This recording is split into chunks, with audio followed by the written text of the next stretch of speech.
जय भीम मित्रांनो, हेमांगी कवी आणि कॉन्ट्रोवर्सी हे एकच समीकरण खूप जुळून आलेलं आहे। ती अनेक कारणांमुळे चर्चेत असतेच। यावेळी कारण थोडं वेगळं आहे। कारण तुम्हाला थंबनेल वरून कळलंच असेल।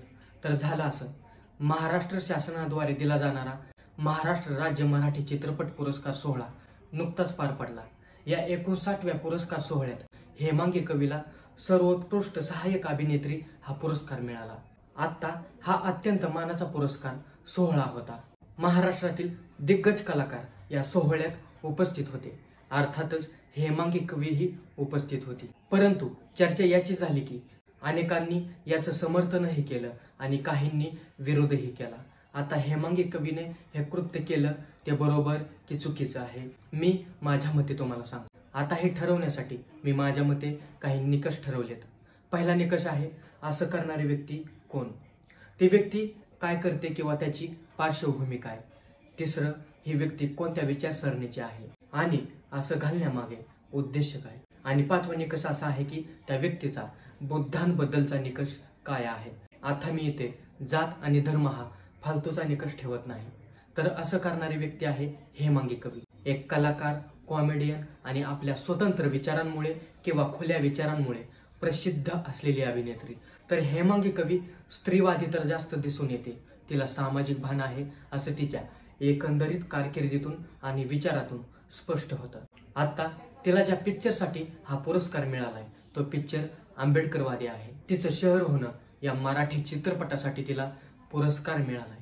तिच्या मनात बुद्ध असेल तर कपड्यांवर बुद्ध असला म्हणून गैर काय, का तर ब्लाउजवर चित्र आहे म्हणून। असाच एखाद्या कलाकाराने हा शर्ट घातला असता तर आपण किती त्याचे गुणगान गायले असते। आपण पुरुष असे टी शर्ट घालतो, त्या शर्टवर अनेक महापुरुषांची चित्र असतात, ते आपण अभिमानाने घालतो। मग तिनेही हा ब्लाउज अभिमानाने घातला, हा पुरस्कार स्वीकारला, यात गैर काय।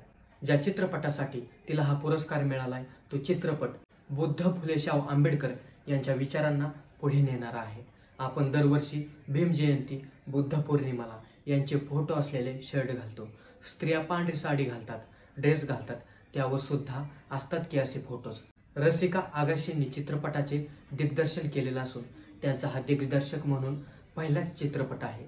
या सिनेमात महत्त्वपूर्ण भूमिकेत सोनाली कुलकर्णी, प्रसाद ओक, हेमांगी कवी, छाया कदम आणि ओंकार गोवर्धन आहेत। चित्रपटाचे कथाकथन शहरातील आहे।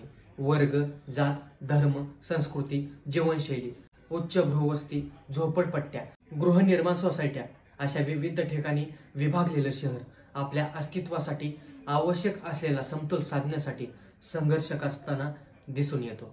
हा संघर्ष मूक समाजाचा आहे। तिचं शहर होणं चित्रपटात मूक समाजाची कथा आहे आणि याच सिनेमासाठी सहाय्यक अभिनेत्री म्हणून हेमांगी कवीला हा पुरस्कार मिळाला आणि त्या पुरस्कार सोहळ्यामध्ये ती अशा प्रकारचा ब्लाउज घालून गेली ज्यावर तथागत बुद्धांचं चित्र आहे।